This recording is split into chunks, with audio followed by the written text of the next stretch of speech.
Hello everyone, this is the new series on Indian Express and the medium will be bilingual. This Indian Express as well as the Hindi newspaper both are important for the UPSC exams as well as the state PCS. But I'll be covering here Indian Express.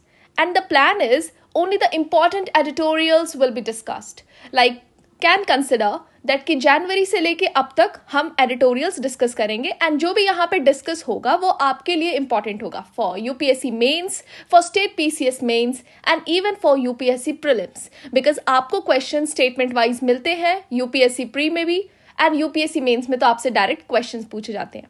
सो ये मैंने try करा है कि आपको easy language में आपको explain कर दिया जाए, इजी वे में आपको समझ आ जाए.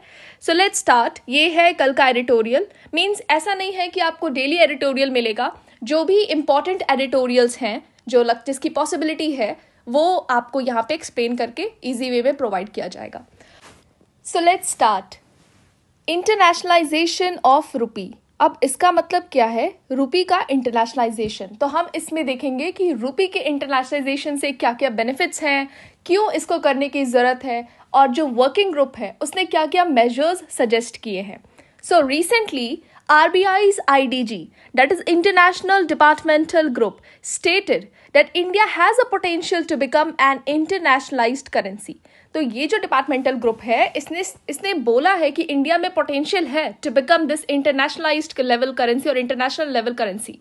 सो क्यों बोला है? Because India is one of the fastest growing countries and also because India is showing remarkable resilience in the face of major crisis. So जितनी भी फाइनेंशियल क्राइसिस हैं या फिर कोई इंटरनेशनल लेवल पे क्राइसिस होती हैं उनका इंडिया पे इतना इम्पैक्ट नहीं होता, या फिर इंडिया की जो फाइनेंशियल कमेटी है या फिर जो भी financial we can say central bank है दैट्स RBI ऐसे मेजर्स लेती है कि हम जो भी ग्लोबल शॉक है उसको ओवरकम कर लेते हैं और इजीली मतलब खुद को हमने रेजिलिएंट बना लिया है. और ऊपर से इंडिया फास्टेस्ट ग्रोइंग इकोनॉमी है, वन ऑफ द फास्टेस्ट. तो इसी वजह से ये डिसीजन और ये ग्रुप ने जो IDG है इसने ऐसा बोला. नाउ इंटरनेशनलाइजेशन का मतलब आप क्या समझते हैं? डैट कि जो भी हम रुपी है उसका इंटरनेशनल लेवल पे जो भी क्रॉस बॉर्डर ट्रांजेक्शंस हो रहे हैं whether for export whether for import हम लोग रुपी का यूज करें. That is involves increasing the use of the rupee, that is हमारी currency in cross border transactions. भले आप वो इंपोर्ट के लिए करें या फिर आप एक्सपोर्ट के लिए करें या फिर आप करंट अकाउंट ट्रांजेक्शंस के लिए करें. अब इससे क्या होगा? जो हमारी इकोनॉमी है वो प्रोग्रेस करेगी.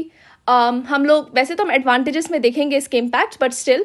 और जो करेंसी स्वैप एग्रीमेंट है वो भी हमारा स्ट्रॉन्ग होगा, फॉरेक्स मार्केट स्ट्रेंथन होगा. अब हम इसके एडवांटेजेस देखते हैं. The use of the rupee in cross border transactions. मतलब अगर हम रुपी को क्रॉस बॉर्डर ट्रांजेक्शंस के लिए यूज करते हैं that is for import export या फिर कोई भी current account transactions, in that case क्या होगा? जो भी इंडियन बिजनेस है, हमारे इंडिया के जो भी बिजनेसेस हैं, अगर जो भी करेंसी रिस्क है वो थोड़ी कम हो जाएगी उनके लिए. जो भी हमारे बिजनेस है, बिजनेस होल्डर्स हैं इंडिया में, उनकी जो करेंसी लेवल रिस्क है, जो भी करेंसी से रिलेटेड रिस्क है वो कम हो जाएगी क्योंकि जो हमारी रुपी है वो ग्लोबल करेंसी बन जाएगी तो जो रिस्क है वो कम हो जाएगी.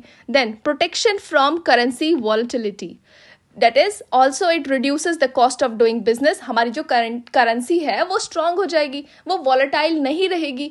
जैसे वॉलेटाइल होती है, जैसे अगर ग्लोबल करेंसी बन जाती है तो वॉलेटाइल नहीं रहेगी. और अभी जैसे स्टेट है कि डॉलर पे डिपेंड करती है कि स्ट्रेंथन हुई कि वीक हुई है, तो ये वॉलेटाइल मतलब मार्केट सिचुएशंस पर डिपेंड करती है कि वीक है कि स्ट्रांग है. लेकिन जब ये ग्लोबल करेंसी बन जाएगी तो इतनी वॉलेटाइल नहीं रहेगी, जिससे क्या होगा? जो और we can say cost of doing business है वो ईजी हो जाएगा, वो कम हो जाएगा and it will enable the better growth for the businesses in India. अब इससे क्या होगा? जो भी वही सेम हमारी जो इंडियन बिजनेस है वो ग्लोबल लेवल पे ग्रो करेगी, इंडिया और ग्रो करेगी. अब ये जो हम रुपी को अगर प्रमोट कर रहे हैं या फिर इंटरनेशनलाइज कर रहे हैं या ग्लोबल करेंसी बना रहे हैं, इससे क्या होगा? हमें फॉरेक्स रिजर्व्स होल्ड करने की ज़रूरत पड़ेगी ही नहीं. अभी हमें कुछ रिजर्व्स रखने पड़ते हैं कि इन केस हमें उनकी नीड पड़ जाए, तो हमें ये रिजर्व्स रखने की ज़रूरत नहीं पड़ेगी क्योंकि हम अपना हम SDR में भी कोशिश करेंगे कि हमारी SDR में वो जो रुपी है उसका, जैसे अभी तो 5 करेंसीज हैं SDR में, तो ये रुपी का भी वहाँ पे नाम हो. अब इसका हम नेक्स्ट एडवांटेज देखें कि जो फॉरेन करेंसी है उस पर डिपेंडेंसी कम हो जाएगी, तो हम ग्लोबल करेंसी बन जाएंगे, तो हमें फॉरेन करेंसी जैसे डॉलर है उस पर डिपेंडेंट नहीं रहना पड़ेगा। एंड इसकी वजह से India will be less vulnerable to external shocks. यही तो हमारा पर्पस था कि जो भी ग्लोबल क्राइसिस हो रही है उससे इंडिया पे ज़्यादा अफेक्ट ना पड़े। इंडिया की जो करेंसी है अगर स्ट्रांग रहेगी तो हम लोग लेस वल्नरेबल रहेंगे उन एक्सटर्नल शॉक से। नाउ अगर हम बात करें और एक और एडवांटेजेस में, अगर हम बात करें कि हमारी जो रुपी है वो अगर इंटरनेशनलाइज हो जाती है या फिर ग्लोबल बन जाती है, मोस्ट सिग्निफिकेंट बन जाती है, देन इन दैट केस जो बार्गेनिंग पावर है इंडिया का वो भी इम्प्रूव होगा, हमारे एक्सपोर्ट्स प्रमोट होंगे और कॉम्पिटिटिव होंगे। So let's move to the measures recommended by that working group। तो उसने शॉर्ट टर्म मेजर्स बताए हैं, लॉन्ग टर्म मेजर्स बताए हैं, तो अभी हम शॉर्ट टर्म मेजर्स देखते हैं। इन ये जो भी मेजर्स हैं आप इसे अपने मेंस में यूज कर सकते हैं, या फिर अगर आपसे स्टेटमेंट वाइज क्वेश्चन पूछ दिया यूपीएससी में regarding this internationalisation of rupee कि हमारी इकोनॉमी में क्या इम्पैक्ट होगा, ग्लोबल इकोनॉमी में क्या इम्पैक्ट होगा, क्योंकि इससे रिलेटेड क्वेश्चन पूछे जाते हैं, एफडीआई से रिलेटेड क्वेश्चन पूछे जाते हैं, तो आपसे ये क्वेश्चन पूछ सकता है क्योंकि डायरेक्ट आपका एडिटोरियल और वीकेंड से ये आर्टिकल आया है, तो फिर आपको ये करना पड़ेगा।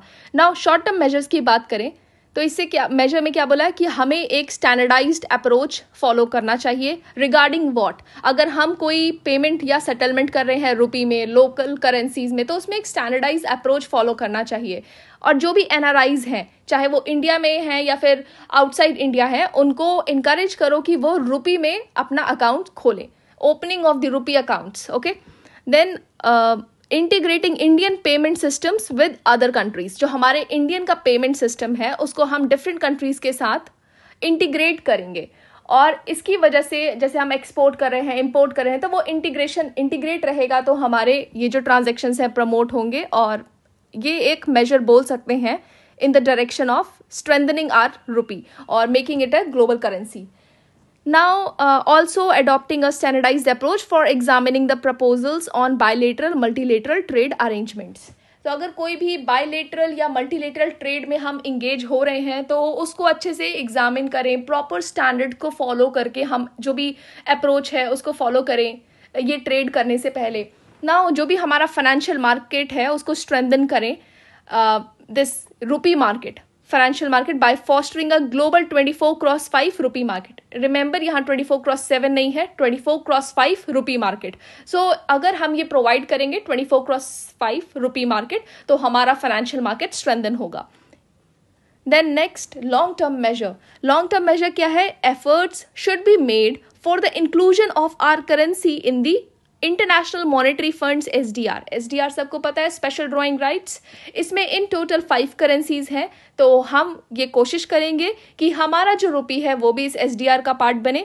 जैसे यहाँ पे यूएस डॉलर देख सकते हैं आप, यूरो देख सकते हैं, renminbi, Japanese yen and this British pound sterling. तो अभी ये 5 करेंसीज है, और इंडिया जैसे कि आप जानते हैं एक फास्टेस्ट ग्रोइंग इकोनॉमी है, और इसका जो भी ग्लोबल शॉक्स होते हैं या फिर अब जो भी 2008 का फाइनेंशियल क्राइसिस है एटसेट्रा, इंडिया की जो भी पॉलिसी होती है, जो भी हमारी आरबीआई पॉलिसी सेट करती है, इंडियन गवर्नमेंट पॉलिसी सेट करती है, इसकी वजह से इंडियन इकोनॉमी पे इतना इम्पैक्ट नहीं पड़ा है। तो ये बात कही गई कि हम अपनी करेंसी को भी इंटरनेशनलाइज कर सकते हैं। इसकी वजह से हमारे इंपोर्ट्स एक्सपोर्ट्स सब पे इम्पैक्ट पड़ेगा, पॉजिटिव इम्पैक्ट पड़ेगा, हमारे जो भी इंडियन बिजनेसेस हैं वो ग्रो करेंगे। तो आप देख सकते हैं ओवरऑल एक पॉजिटिव इम्पैक्ट पड़ेगा, डेफिनेटली इंडिया को बेनिफिट होगा, और फिर इंडिया को डेवलप्ड इकोनॉमी बनने से कोई रोक भी नहीं सकता, और बहुत जल्दी इंडिया ये अचीव भी कर लेगी। So if you find this helpful और want me to continue this, please give a positive feedback, like and subscribe. Thank you.